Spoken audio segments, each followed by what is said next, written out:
సరే ఈ ఫ్లవర్స్ అన్నిటినీ ఓన్లీ బ్యూటిఫికేషన్ కోసమేనా లేకపోతే ఇంకా దేనికైనా వాడుతూ ఉంటారా, అంటే తీసేయడం కానీ? లేదండి, ఇది ఓన్లీ బ్యూటిఫికేషన్ కోసమే పెట్టడం జరిగింది. మళ్ళీ ఈ మొక్కల్ని మార్చేస్తారు కదా 3-4 మంత్స్ తర్వాత? ఇవన్నీ మార్చేస్తాం. ఎప్పటికప్పుడు ఈ గార్డెనింగ్ కోసం కూడా వేరే వర్కర్స్ వర్క్ చేస్తూ ఉంటారు. అవునండి. మళ్ళీ ఇప్పుడు నెక్స్ట్ సీజన్ కి ఏ ఫ్లవర్స్ కావాలి, మళ్ళీ ఇక్కడ ఈ వెదర్ కండిషన్స్ కి అవి సెట్ అవుతాయా లేదా అని ఒక చిన్న రీసెర్చ్ అయితే జరుగుతుందా సార్? అవునండి. ఆల్రెడీ ఈ అనుభవంతో మేము ఇంకా బెటర్గా పెర్ఫామ్ చేయబోతున్నాం. ముఖ్యమంత్రి గారిని రిక్వెస్ట్ చేయడం జరిగింది, వచ్చేసి మాకు కొంచెము వాటర్ ఫెసిలిటీ కల్పించాలని చెప్పేసి రేవంత్ రెడ్డి గారు చెప్పారు. డెఫినెట్గా మేము అరేంజ్ చేస్తామన్నారు. చివరికి ఇది మన గోదావరి వాటర్ వచ్చేసి మన గండిపేట లేక్కి ఇస్తున్నారు. అది మాకు కూడా పైప్ లైన్ వేస్తామని నిన్ననే చెప్పడం జరిగింది. దాంతో చాలా హ్యాపీగా ఉంది. అది వచ్చిన తర్వాత అసలు మేము ఇంకా అద్భుతాలు చేసి చూపించగలుగుతాము. రేవంత్ రెడ్డి గారిని మేము రిక్వెస్ట్ చేసింది ఒకే ఒక వాటర్ గురించి. ఆయనే స్పందించి మాకు సపోర్ట్ చేయడానికి రెడీ అయినారు. That's good news for us. Ramdev గారు, ఇక్కడ ఇంకొక క్లారిఫికేషన్ కావాలి. ఇప్పుడు ఈ క్లస్టర్స్ అన్ని కూడా డిఫరెంట్ షేప్స్ లో ఉన్నాయి కదా, ఇక్కడ హిల్ లాగా ఉంది, అక్కడేమో స్లోప్ లాగా ఉంది.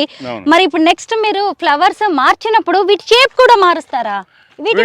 లేదండి, ఇది పెద్ద శ్రమతోడు కొట్టుకున్న వ్యవహారము. ఇప్పుడు వచ్చేసి ఓన్లీ మొక్కలే మారుస్తాము. ఈ మౌంట్స్ ఒక 3 years ఇట్లాగే ఉంచుదామని అనుకుంటున్నాము. 3 years తర్వాత మళ్ళీ వేరే షేప్ చేస్తాము. మళ్ళీ కొత్తదనం. మట్టి విషయంలో ఎలాంటి జాగ్రత్తలు తీసుకుంటారు? ఎక్కడి నుంచైనా తెప్పించారా? ఇది ఇక్కడనే మా దగ్గరే సాయిల్ అండి ఇది. కాకపోతే దీంట్లో న్యూట్రియంట్స్, దీనికి సరిపోయే న్యూట్రియంట్స్ని మేము ఇవ్వడం జరుగుతుంది. దీనికి స్లో రిలీజ్ ఫర్టిలైజర్ అని చెప్పేసి ఇది ఇంపోర్ట్ చేసాము. మనం ఏదన్నా ఇక్కడ వచ్చేది డిఏపీలు, యూరియాలు అవి వాడుతుంటారు. డిఏపీ వచ్చేసేసి మనం వేస్తే అది ఇమీడియట్గా ఒక 2 రోజుల్లో మొత్తం మొక్కకి ఒక స్టెరాయిడ్ టైప్లో ఒక షార్ట్లో మొత్తము ఫర్టిలైజర్ వచ్చేస్తుంది. తర్వాత మళ్ళీ వేసే వరకు ఆ మొక్కకి ఏం అందదు. బట్ స్లో రిలీజ్ ఫర్టిలైజర్ అనేది ఎవ్రీ డే కొంచెం రిలీజ్ అవుతూ ఉంటుంది. 3 months వరకు ఆ ఫర్టిలైజర్ పనిచేస్తాం అన్నమాట. రైతులను ఎవరినైనా ఇక్కడ డిప్లాయ్ చేసుకున్నారా వీటన్నిటిని చూడడానికి? ఎందుకంటే హార్టికల్చర్ చదివిన వాళ్ళు ఉన్నారండి మా దగ్గర. ఏకంగా హార్టికల్చర్ చదువుకున్న వాళ్ళని తీసుకొచ్చేసి గార్డెన్స్ విషయంలో ఇది వచ్చేసేసి వరల్డ్స్ లార్జెస్ట్ పెంజింగ్ గార్డెన్ అండి. ఇది పెంజింగ్ గార్డెన్. ఇది జపాన్ లో మొదలైంది ఈ కాన్సెప్ట్. ఇది వచ్చేసేసి యాక్చువల్గా మన దగ్గర అందరూ బోన్సాయిల్ అవి పెంచుతూ ఉంటారు. ఈ బోన్సాయిల్ని ఏం చేస్తారంటే ఒక చిన్న ట్రేలో పెట్టేసేసి దాన్ని ఒక విధమైన అరేంజ్మెంట్, క్యూరేషన్ అంటారు. దాంట్లో కొన్ని స్టోన్స్ పెడతారు, కొన్ని చిన్న స్కల్ప్చర్స్ పెట్టేసేసి అదొక చిన్న ల్యాండ్స్కేపింగ్ ఎలిమెంట్ టైప్లో చేస్తారు ఆ చిన్నది ట్రేలోనే. అయితే ఒక అవార్డ్ విన్నింగ్ ఆర్టిస్ట్ ఒక ఆయన ఉన్నాడు వియత్నాంలో. అతన్ని మేము పిలిపించేసేసి అతనికి మేము $500 per day పే చేసాము. పే చేసి అది అతనితో ఇది చేయించాం అనమాట. ఇది ఒక అద్భుతమైన ఇది world's largest penjing garden. World's largest penjing garden. ఏంటి సార్ దీని స్పెషాలిటీ? Penjing art. అవునండి. అంటే ఇలాగ స్టోన్స్ అండ్ ఈ మొక్కలతో చేస్తారా? ప్లాంట్ కూడా కాదు ఇది చాలా ఏజ్ ఉన్నట్టుంది. ఇది కూడా దాదాపు ఒక 800 సంవత్సరాల ఓల్డ్ ఆలివ్ మొక్క అండి. ఇది ఆలివ్ ట్రీ. మనం తినే ఆయిల్ దీని నుంచి వస్తుంది. ఇది ఆలివ్ ఆయిల్ మొక్క అండి. మన రోజు వంటలకి వాడుకుంటాం కదా ఆలివ్ ఆయిల్. ఇక్కడ ఉన్న మొక్కలు, స్కల్ప్చర్స్, స్టోన్స్ అంతా కలుపుకొని 2 కోట్ల రూపాయలు అండి, ఇంక్లూడింగ్ ఆయన ఛార్జెస్. అసలు ఆలివ్ ఆయిల్ ఎంత కాస్ట్లీ ఉంటుందో తెలుసు కదా. అసలు ఈ మొక్క ఏజ్ కూడా నాకు తెలిసి ఇటలీ నుంచి తెచ్చాం. 800 సంవత్సరాల ఓల్డ్ ఇటలీ నుంచి. 800 ఏళ్ల క్రితం నాటి ఆలివ్ మొక్క ఇది. దీన్ని ఇటలీ నుంచి తీసుకొచ్చారు. ఇక్కడ చూస్తున్నారు కదా, దీని ఖర్చే 2 కోట్లు అయిందంట. అవునండి. ఈ స్టోన్స్ ఇక్కడవేనా? ఈ స్టోన్స్ ఇక్కడవే అండి, కాకపోతే దూరం నుంచి తీసుకొని వచ్చాము. మనము శ్రీశైలం నుంచి తేవడం జరిగింది. మొక్క వరకే తెలుసా లేకపోతే ఆయిల్ ఎలా తీయాలో కూడా తెలుసా? అసలు దీని నుంచి ఆయిల్ ఎలా తీస్తారు? ఎందుకంటే ఏంటంటే ఈ మొక్క 3 degrees టెంపరేచర్ నుంచి 55 degrees టెంపరేచర్ వరకు పెరుగుతుంది. కానీ 3 degrees టెంపరేచర్ ఉన్నప్పుడే దీనికి ఫ్రూట్ రావడం జరుగుతుంది. ఆ ఫ్రూట్లో నుంచి ఆయిల్ తీస్తారు. కానీ మన దగ్గర మొక్క బ్రహ్మాండంగా పెరుగుతుంది, కాకపోతే మనకి ఫ్రూట్ అయితే రాదు. ఎందుకని? అది 3 degrees temperature. Okay, temperature weather conditions Weather వల్ల conditions ఇక్కడ ప్రకారం, ఫ్రూట్ రాదు, సీడ్ రాదు, కాబట్టి దీని నుంచి ఆయిల్ తీసే ఛాన్స్ లేదు. జస్ట్ ఓన్లీ దీన్ని గార్డెన్ కోసం వాడడానికి తీసుకొచ్చారు. ఇక్కడ అది కూడానా? అది కూడా ఆలివ్ ట్రీ. ఇవన్నీ ఆలివ్ అండి, ఇవన్నీ ఆలివ్ చెట్లే. ఓకే, ఇదంతా కూడా ఇవన్నీ 800. అది మీకు ఎవరైనా సజెస్ట్ చేస్తారా ఇవన్నీ? మీరే ఇవన్నీ గూగుల్ ఈజ్ గురువు అని చెప్పాను కదా నేను. కాకపోతే ఏంటంటే దాంట్లోంచి ఆ ఆర్టిస్ట్ను ఐడెంటిఫై చేసి మామూలుగా ఇంత ట్రైల్ పెడితే మా దగ్గర ఎక్కడ ఉంటుంది, అది ఇంత దగ్గర ఇంత చిన్నది, అందుకని చెప్పి వరల్డ్స్ లార్జెస్ట్ పెంజింగ్ గార్డెన్ తయారు చేయించాం మేము. ఇప్పుడు దీన్ని మించింది ఇంకోటి చేయబోతున్నాం త్వరలో. ఎక్స్పీరియంకి ఎన్ని రికార్డ్స్ ఉన్నాయో తెలుసా అసలు? ఇది వరల్డ్స్ ఫస్ట్ పెంజింగ్ గార్డెన్ అన్నమాట. చూడండి, దీన్ని ఎన్ని రోజులు పట్టింది దీన్ని తయారు చేయడానికి? గార్డెన్ మొత్తం ఇది 1.5 months పట్టిందండి. ఇవన్నీ ఇటలీ నుంచి తెచ్చిన ఆలివ్ చెట్లు, ఒక్కొక్కటి 600 సంవత్సరాల నుంచి 1000 సంవత్సరాల ఓల్డ్ చెట్లన్నిటిని. అది కాకుండా ఇవేంటంటే ఇట్లా స్ట్రైట్గా, మామూలుగా స్ట్రైట్గానే పెరుగుతాయి చెట్లు. ఇట్లాగా మేము సెలెక్ట్ చేసుకొని ఇట్లాంటి చెట్లను తీసుకురావడం జరిగింది. మామూలు స్ట్రైట్గా ఉన్న మొక్కకి ఈ మొక్కకి ప్రైస్లో చాలా తేడా ఉంటుంది. ఇవి కొంచెం రేర్ అనమాట. అంటే గాలికి ఇట్లా ఒరిగిపోయిన తర్వాత మళ్ళీ అట్లాగే పెరుగుతాయి చెట్లు. అట్లాంటి వాటిని మేము ప్రత్యేకంగా సెలెక్ట్ చేసేసి ఒక వియత్నాం ఆర్టిస్ట్ని పిలిపించేసేసి ఇది చేయడం జరిగింది. ఇది కాబట్టి ఇది ఒక వరల్డ్స్ లార్జెస్ట్ పెంజింగ్ గార్డెన్ అండి. ఇది మామూలుగా చిన్న ట్రేలో చేస్తారు. అది దీన్ని చేయించిన తర్వాత నాకు చాలా హ్యాపీగా అనిపించింది. ఒక వరల్డ్స్ లార్జెస్ట్ పెంజింగ్ గార్డెన్ మా దగ్గర అయిందని. ఇప్పుడు అంతకంటే మించింది ఒకటి చేయబోతున్నాం మేము.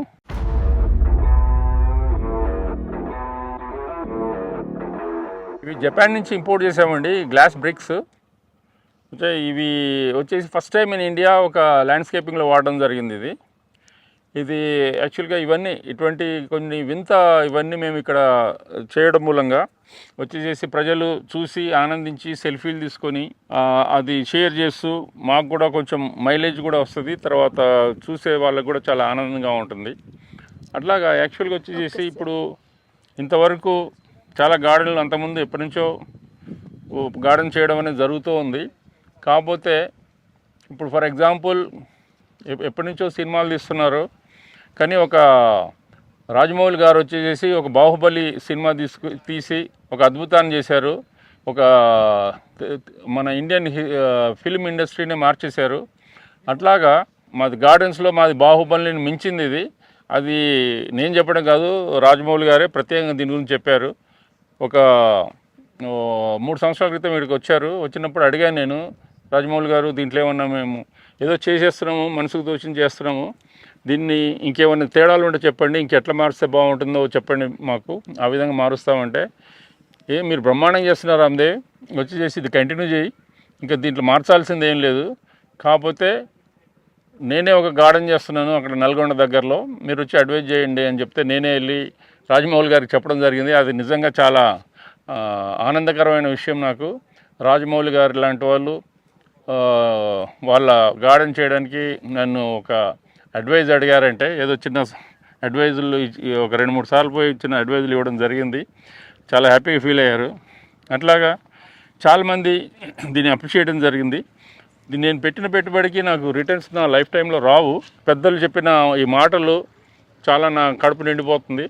దాంతో అదే నాకు హ్యాపీ. ఏంటి ఇప్పుడు ఇక్కడ రాజమౌళి వర్సెస్ రామ్దేవ్ నడుస్తుంది రేస్.